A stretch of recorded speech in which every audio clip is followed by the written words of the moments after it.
Well, restore means to put back together. De-restore is to remove what was put back together. One of the reasons we're actually doing this examination is to see where the joins are in the sculpture. We need to document everything because this will help the conservators working on the project figure out what materials might have been used and how to de-restore these joints today. It's one of those things that will take a long time. We will have to test whatever materials, but with the UV examinations, you know where the breaks are. And one of the reasons we're doing so much documentation is because Bacchus will never be the same again. Once we remove that torso, that sculpture effectively ceases to exist, if you will. Before we actually take the sculpture apart, there's a few things we need to do, and one of them is the UV examination. UV stands for ultraviolet, and we're using black lights, those big purple lights, to look at works of art, whether it's a painting, whether it's a sculpture, and that basically helps us determine if there have been any restorations on the painting or on the sculpture.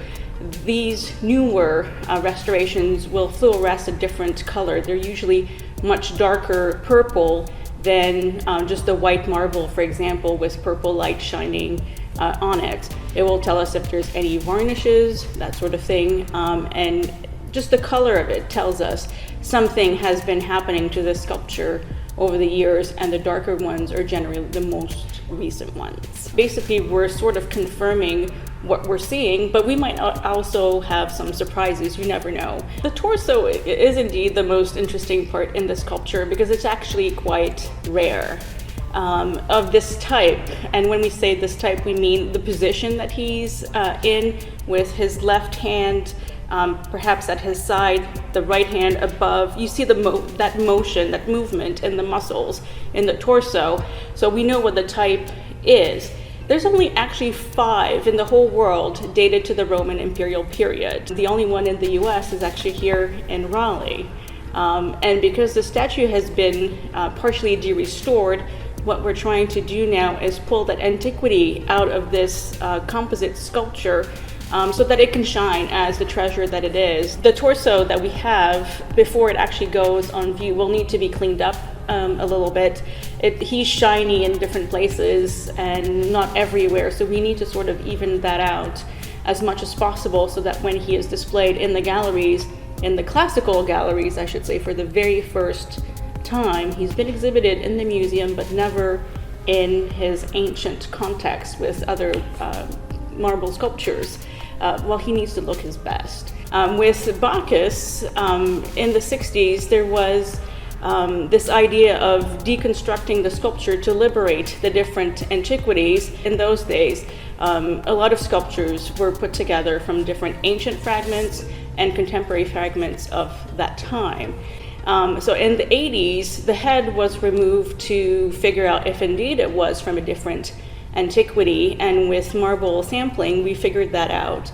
And we are indeed dealing with the head of another sculpture, the head of Greek Dionysus. And this was removed, de-restored, and is now actually hanging in the galleries. And then you had limbs attached to that did not fit at all, that were much later, the 16th century, added to ancient parts. So we had what we call a composite, basically a statue made from different fragments. Back in the 16th century, they didn't like fragments. They liked to put different bits and pieces, sort of like a puzzle, back together to create a whole.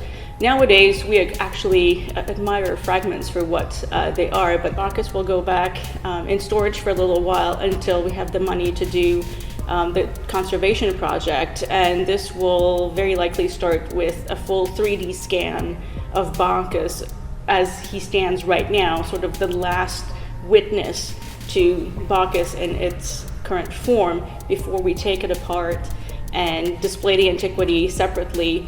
But there's more to the project than just liberating the torso. Ethically, we don't want to have just bits of arms and leg in the sculptural dustbin, if you will. We want to recreate what the statue of Bacchus looked like before he came to the museum.